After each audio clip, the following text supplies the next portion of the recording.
Самое важное и цікавое у репортажах наших корреспондентов. У эфира новины Витебской области. У студии Ольга Шмаргун. Вітаю вас. Вектор будучыні. Городский форум працуючай моладзі сабраў каля 200 молодых специалистов. Бунтарская классика. Студентка з Витебска стала пераможцай 31-го международного конкурсу дизайнеров адзення «Сибирский кутюрье». Контрольные старты. Каля 60 юнаков и дзяўчат сабрала ў Витебску першынство в области по спортивной гимнастице.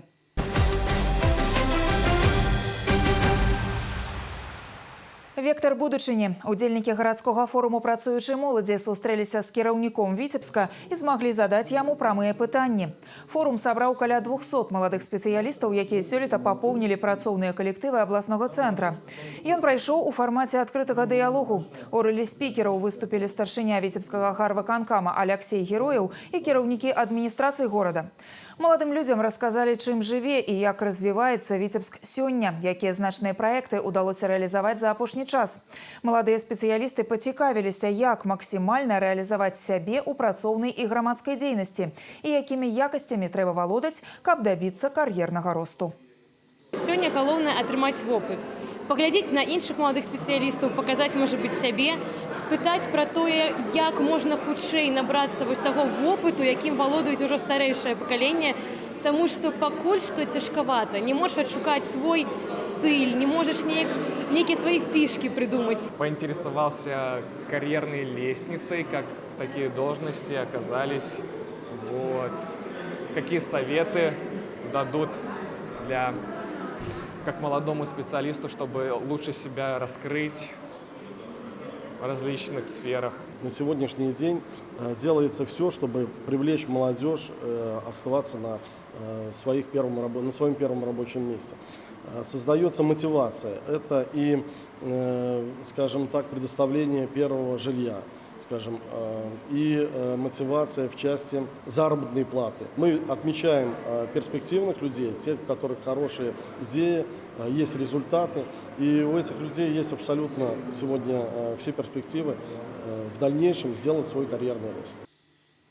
Пасля адкрытага дыялогу маладыя спецыялісты Витебска паглядзелі драму «Классная» вытворчасці беларусфільма і сустрэліся з віцебскімі акцёрамі, якія здымаліся ў карціне.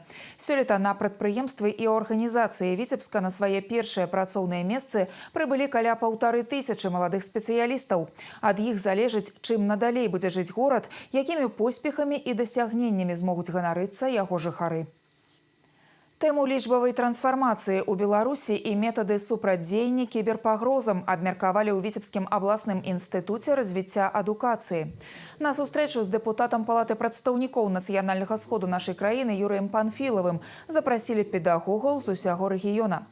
У рамках праекта «Дыялогі па сутнасці» спікер адказаў на пытанні, як будзе праходзіць далейшая лічбавізацыя нашай краіны. Як супрацьстаяць маніпуляцыям у інтэрнэце, падзяліўся парадамі і расказаў пра папулярныя махлярскія схемы. Удзельнікі сустрэчы задалі пытанні дэпутату, цікавіліся яго біяграфіяй і задачамі, якія сёння стаяць перад народнымі абраннікамі. Мы хотим уйти от формальной такой встречи, от монолога к диалогу, то есть задавать вопросы, интересующие население, что ждет в будущем Республики Беларусь, какие перспективы развития, какие проекты в законодательстве новые. То есть мы говорим о том, что мы предлагаем и обсуждаем правовую грамотность у педагогической общественности, мы повышаем и получаем вопросы с мест.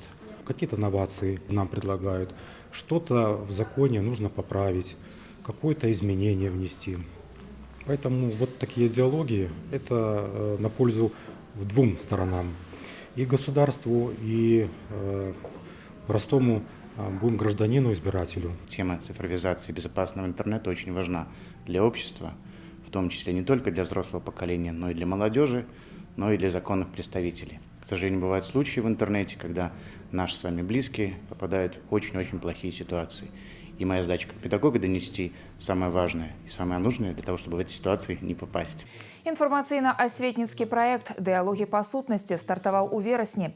Гэта сумесная ініцыятыва дэпутацкага корпусу і абласнога інстытута развіцця адукацыі. Галоўная мэта – пазнаёміць педагогаў з дзейнасцю дэпутатаў, садзейнічаць асвеце моладзі, умацаваць дыялог паміж грамадствам і ўладай. Новаўвядзенне ў заканадаўстве, асаблівасці сямейнай і моладзевай палітыкі, падыходы да развіцця сістэмы адукацыі і аховы здароўя.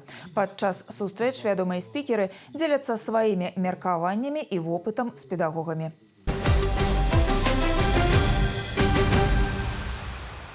Нязручнасці для перавозчыкаў і турыстаў. З 15 кастрычніка ў Латвіі пачала дзейнічаць сістэма платнай электроннай чаргі для перасячэння знешняй мяжы пры выездзе з краіны.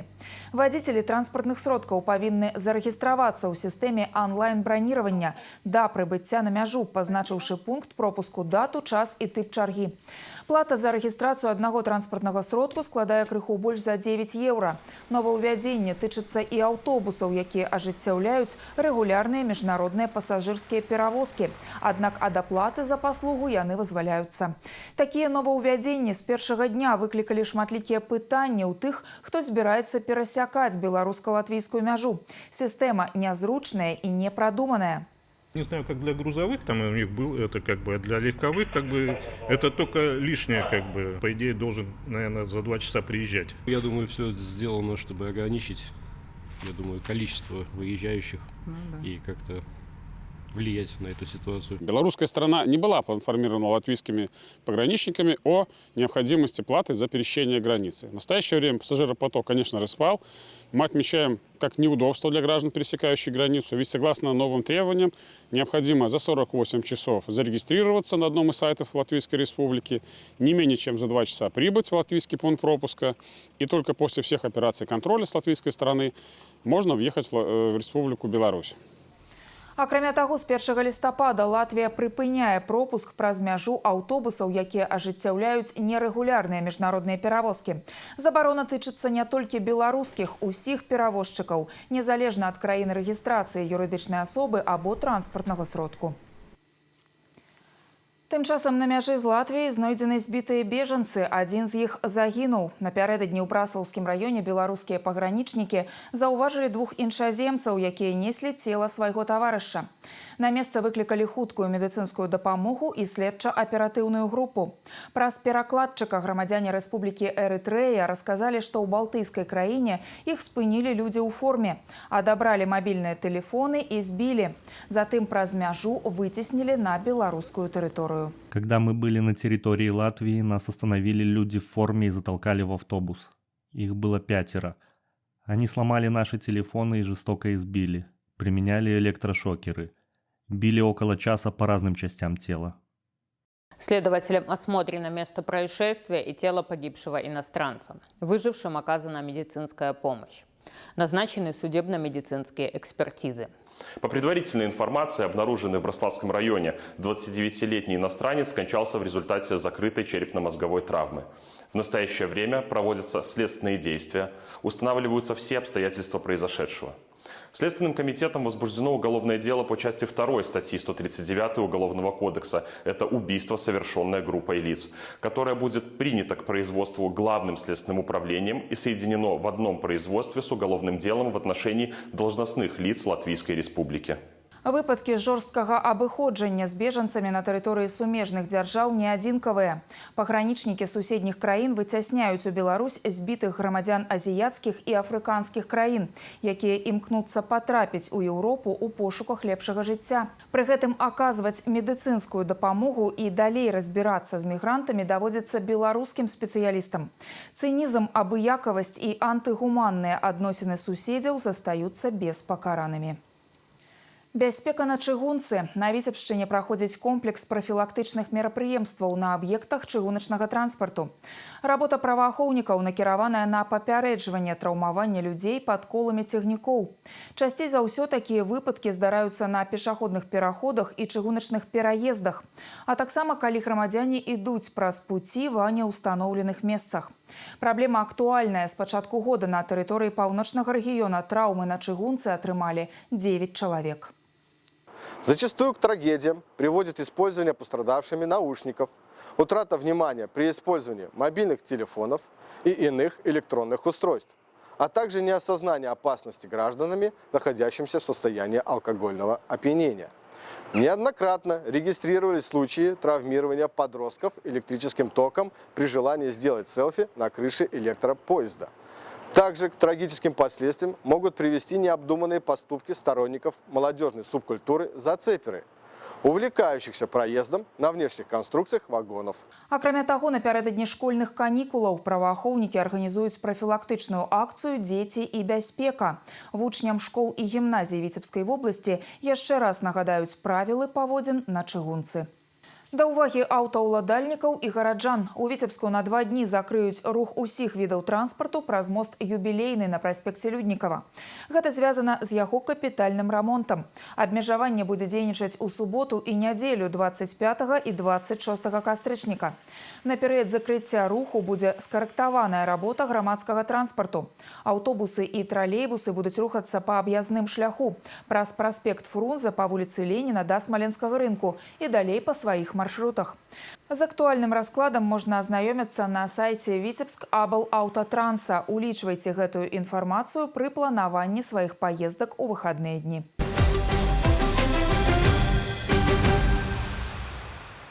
Бунтарская класіка. Студэнтка з Віцебска стала пераможцай 31-го міжнароднага конкурсу дызайнераў адзення «Сібірскі кутюр'е». У фінале маштабнага моднага форуму, які прайшоў у Новасібірску, свае калекцыі прадставілі 20 удзельнікаў з Беларусі і Расіі. Старшакурсніца Віцебскага дзяржаўнага тэхналагічнага універсітэта Паліна Купраенка удастоена спецыяльнага прыза журы «Сярэбранага гузіка». З маладым талентам пазнаёмілася наш карэспандэнт Інна Падрэцкая. Гісторыя ўпэўненай і незалежнай жанчыны. Менавіта яе расказвае аўтарская калекцыя Паліны Купраенкі. Студэнтка Віцебскага дзяржаўнага тэхналагічнага універсітэта стварыла адзенне, дзе ўмела спалучаюцца класічныя сілуэты і бунтарскія байкерскія элементы. Выбрала в своей коллекции черные и белые цвета, так как я посчитала, что будет символично, какое противостояние силы и уязвимости. Я использовала вельвет, атлас, эко-кожу. Например, здесь был использован жакет из вельвета, тут из эко-кожи куртка на одно плечо. Сваю калекцыю студэнтка тэхналагічнага універсітэта прадставіла на подыуме ў Новасібірску у фінале 31-го міжнароднага конкурсу дызайнераў адзення «Сібірскі кутюр'е». Модны форум сабраў 20 удзельнікаў з Беларусі і Расіі. Прадстаўніца Віцебшчыны стала ўладальніцай спецыяльнага прыза журы «Сярэбранага гузіка». Такую прэстыжную ўзнагароду летась атрымаў куратар фэшн-праекта Мікіта Захарчук. Выпускнік, а зараз выкладчык тэхналагічнага універсітэта, стаў першым беларусам, які перамог у міжнародным творчым спаборніцтве. Полина представляла Витебскую школу дизайна на этом конкурсе. И ожидания были, конечно, грандиозного классного шоу, которое захватывает, которое не похоже на другие учреждения образования, которые там были представлены. Их было более 15 в этом году. Концептуально Полину, понятное дело, я направлял сразу, что надо подобрать музыку, которая эмоционально у нее в первую очередь ассоциируется с коллекцией, для того, чтобы был максимально личный вклад в нее, и зритель почувствовал вот эту энергетику, которую она хотела донести. Зараз аўтарская калекцыя ў дарозе, вяртаецца з Новасібірска. Зусім хутка ўбачыць работы маладога дызайнера змогуць віцебскія моднікі. Студэнтка тэхналагічнага універсітэта, адна з удзельніц фестывалю конкурсу «Сіні дом», які ўпершыню пройдзе ў горадзе на Двіне ў пачатку лістапада. Інна Падрэцкая, Яўген Тарбенка, навіны Віцебск. Прызнанне ў любові гораду, яго гісторыі і традыцыям. Менавіта так прэзентуе сваю персанальную выставу Людміла Кавальчук. Экспазіцыя з'явілася вынікам шматгадовай працы народнага майстра Беларусі па вывучэнні, адраджэнні і развіцці віцебскай маёлікі, старажытнай тэхналогіі роспісу па сырой эмалі 17-18 стагоддзяў. Людміла Кавальчук выпрацавала свой унікальны аўтарскі почерк. Прадстаўленыя экспанаты паказваюць розныя тэхналогіі ў кераміцы і матэрыялы, з якімі працуе аўтар. Так, упершыню на выставе можна ўбачыць керамічныя іконы. У гэтым відзе дэкаратыўна-прыкладнога мастацтва член Саюза мастакоў Беларусі паспрабавала сябе зусім нядаўна. Когда в Копосе проходили пленэры, Гончаров, мы посетили церковь, и я увидела там керамическую икону. И я не могла оторваться, потому что мне было интересно, как это, почему она там появилась, как это делалось. Оказывается, это целое направление, оказывается, это целое... Я долго не могла к этому подойти на Славянском базаре. Попросила благословения у священника, чтобы подойти к этой работе, хотя бы начать эту работу, изучать. И вот тоже на этой выставке я все-таки сумела представить 4 своих работы. Майолика мало известна, к сожалению, не только ценителям майолики, но и профессионалам, кто этим занимается. Это было забытое мастерство, хотя как раз именно, как по легендам, именно на территории ныне стоящего культурно-исторического комплекса «Золотое кольцо» города Витебска-Двина находились гончарные заводики, которые и делали вот эту плитку, керамическую плитку, из которой потом облицовывались печи, камины, тогда во всей Российской империи и даже в Европе. Майстар-кераміст Людмила Ковальчук – пастаянная удзельніца рэспубліканскіх і міжнародных выстаў. Яе работы знаходзяцца ў фондах Нацыянальнага мастацкага музея Беларусі, у музеях Віцебска, Гомеля, Магілёва, у зборы Мастацкага фонду России у Москве. Зараз вядзецца работа над тым, каб тэхналогія віцебскай маёлікі, якую адраджае аўтар, была ўнесена ў спіс нематэрыяльнай культурнай спадчыны Беларусі.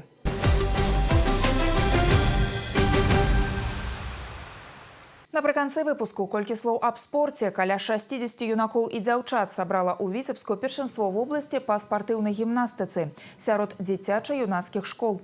У турніры прымаюць удзел падлеткі ва ўзросце ад 12 да 17 гадоў. Усе яны прадстаўляюць здзюшар нумар 1 абласнога цэнтра. Гімнасты выступаюць па праграмах першага, другога і трэцяга дарослых разрадаў і кандыдатаў у майстры спорту. Па выніках спаборніцтваў трэнеры і спецыялісты сфарміруюць зборную паўночнага рэгіёна, якая будзе абараняць гонар Віцебшчыны на рэспубліканскай спартакіядзе ДЮСШ. Отбор, в принципе, мы уже провели, команду мы уже определили. Сейчас это как бы соревнования контрольные.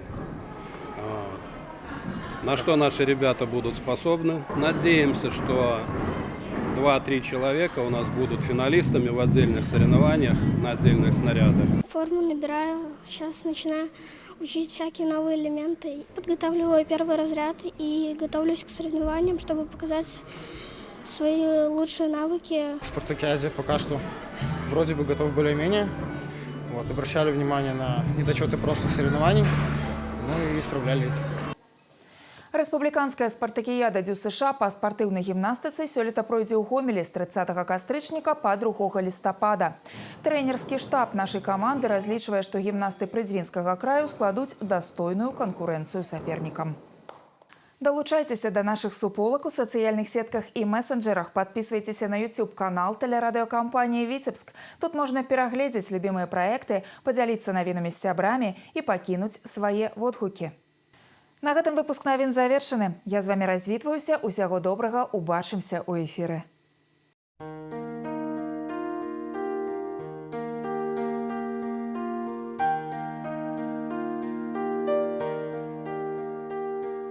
По информации Витебска-Облгидромета, у ближайшие сутки по области воблачно, ночью по заходней полове, раніцей и днем на большей части территории дожди, ночью и раніцей у особных районах слабый туман.